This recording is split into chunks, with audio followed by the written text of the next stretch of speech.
கோவில் மாலைகள் பாலியல் செயல் நடந்திருக்கு. அது கற்பழிப்பு சொல்லும்போது மூடி மறைக்கப்பட்டு காவல்துறை வந்து மேல்மட்ட அதிகாரி விசாரணை நடத்திட்டு வராங்க. பல்கலைக்கழக வளாகத்தில் இது ஒரு சம்பவம் நடந்திருக்கு.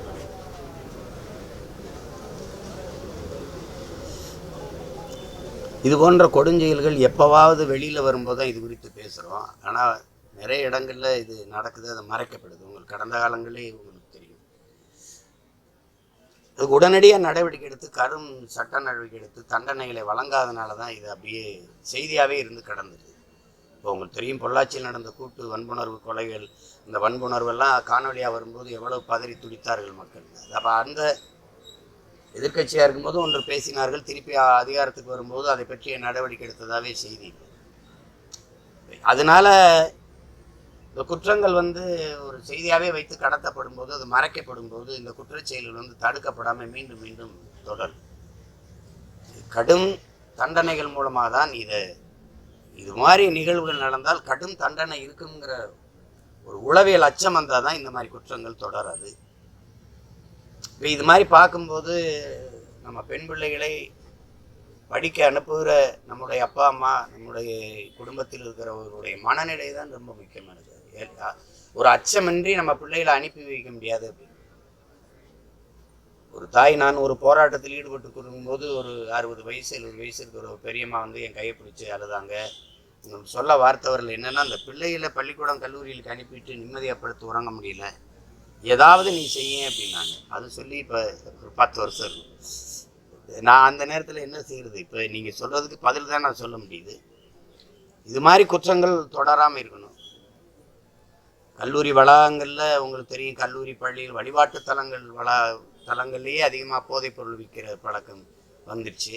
அது எல்லாருக்கும் தெரியுது, எல்லாரும் எடுத்து சொல்கிறாங்க இந்த மாதிரி நடக்குது அப்படின்னு. இந்த நிலத்தில் நடக்கிற குற்றச்செயல்களில் 100க்கு 90 விழுக்காடு நிறைந்த போதையில் தான் நடக்குதுங்கிறத நம்ம ஒத்துக்கணும். அது தடுக்கணும். ஒழுக்கத்தை கற்பிக்கிற, வாழ்வியல் நன்னெறியை கற்பிக்கிற வளாகங்கள்லேயே இது நடக்குதுன்னா இதுக்கு மேலே நம்ம நாடாக இல்லை, அறம் சார்ந்த மக்கள் கூட்டமாக நம்ம இல்லை, ஒரு ஒழுங்கீனமான ஒரு கூட்டமாக நம்ம போயிட்டோம். நம்ம இது எப்படி சொல்கிறதுன்னு தெரியல. ஒரு சமூகமே குற்றச்சமூகமாக ஆயிடுச்சோங்கிற அச்சம் வருது. எதிர்கால பிள்ளைகளை, தலைமுறை பிள்ளைகளை எந்த நம்பிக்கையில் நாம் விட்டு செல்வதுங்கிற அச்சம் வருது. குடிக்க காற்று தண்ணி இல்லை, சுவாசிக்க காற்று இல்லை, உண்ண நஞ்சில்லாத உணவு இல்லை, படிக்க கல்வி இல்லை, படித்தா வேலை இல்லை. இப்படிப்பட்ட ஒரு இக்கட்டான சூழலில் இந்த கொடுமையும் வேறு இருக்குது. இதில் எப்படி விட்டுட்டு போகிறதுங்கிற வேதனை தான் மிஞ்சுது. அரசு உரிய நடவடிக்கை எடுக்கும்னு தான் நான் நம்புகிறேன்.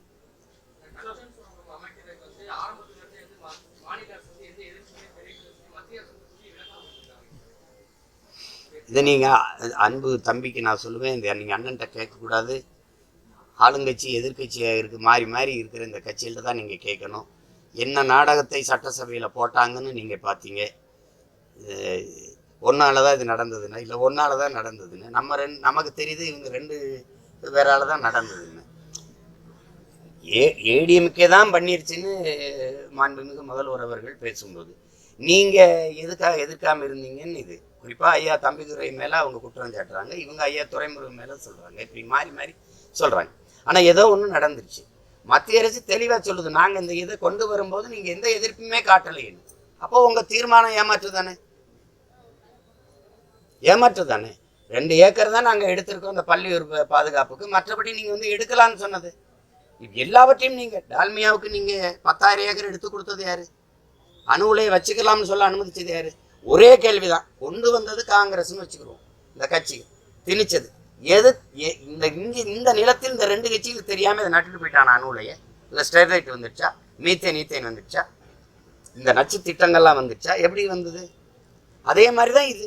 இவங்களுக்கு தெரியாமல் நீற்று நாய்வைய மலையை தோண்டப்பட்டுச்சா? இவங்களுக்கு தெரியாமல் மலை வெட்டி களவு போதா? இவங்களுக்கு தெரியாமல் குப்பையை கூட்டிட்டு ஓடிடுறானாவே? அது மாதிரி தான் இது.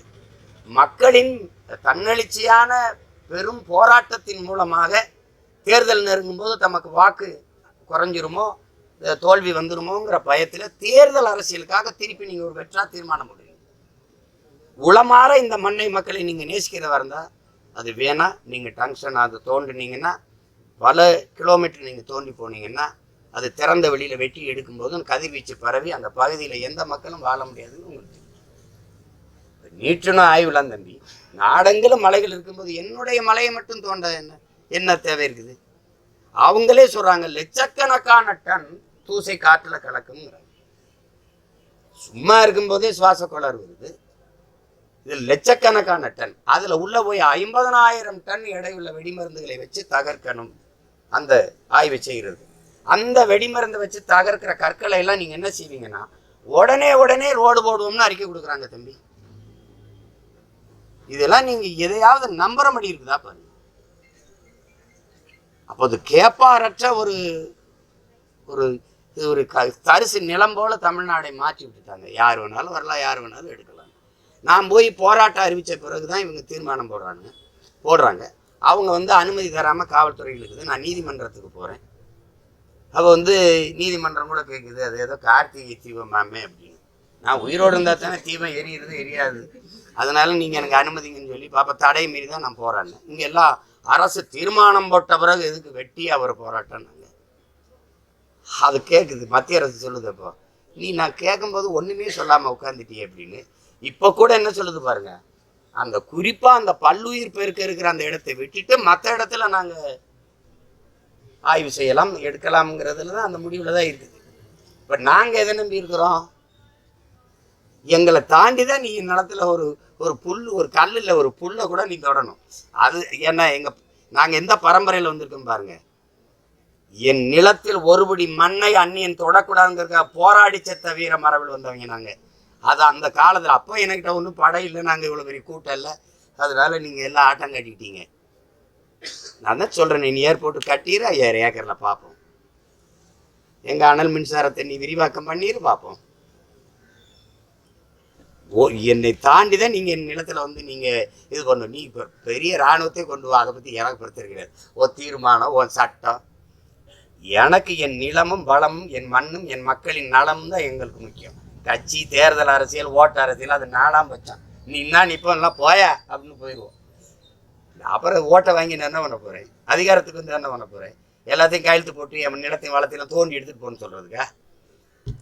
அதனால அது தீர்மானம் வெற்றி தீர்மானமாக போயிருந்தேன்னா பல தீர்மானத்தை பார்த்தவங்க. அதனால தான் நாங்கள் போய் போராடினோம். இப்போவும் சொல்கிறேன், என் மக்கள் பதட்ட அடைய தேவையில்லை, உறுதியாக நாங்கள் போராடி தடுப்போம்.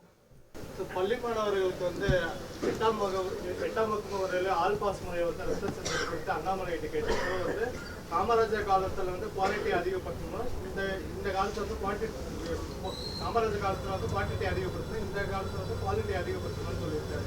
நீங்கள் அதை எப்படி பார்க்குறீங்க? தேர்வில் என்ன குவாலிட்டி வரும்? தேர்வில் என்ன திரும்ப அண்ணன் கேட்குறேன், தெளிவாக விளக்கு. இப்போ நீங்கள் 8ஆம் வகுப்பு வரைக்கும் தேர்வில்லாத தேர்ச்சி தான். எங்கள் அப்பா நம்மாழ்வாருடைய கனவுங்கிறது 8ஆம் வகுப்பு வரைக்கும் தேர்வில்லா தேர்ச்சி, சுவர் இல்லாத கல்வி. ஒரு அறைக்குள்ளே அடைக்காம இது அருவி இருக்குன்னு படத்தில் காட்டாம இது அருவி, இது மலை, இது காடு, இது வயல், இது இப்படி இது மாதிரி இது.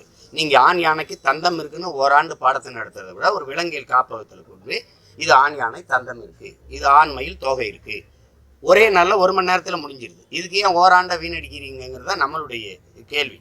அப்போ அதில் இந்த 8ஆம் வகுப்பு வரைக்கும் என் பிள்ளைக்கு தேர்வு வச்சு அது தோற்று போயிடுச்சு அப்படின்னா, ஒரு வகுப்பு பின்தங்குது அப்படின்னா, அது ஒரு பிஞ்சு நெஞ்சுக்குள்ளேயே அது ஒரு அச்சத்தை ஏற்படுத்தி கல்வி மேலே, பள்ளிக்கூடத்துக்கு போகிறது மேலே, சக நண்பர்களை சொந்தங்களை சந்திக்கிறதுல ஒரு எப்படி சொல்கிறது, அது ஒரு நொறுங்கி போயிடும், சிதைஞ்சு போயிடும்.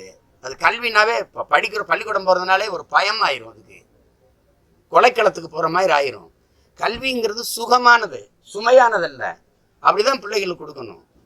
அதை விட்டுவிட்டு நீ 8ஆம் வகுப்பு தேர்வு வச்சு சரி என்ன குவாலிட்டி கொண்டு வந்துடுவேன்?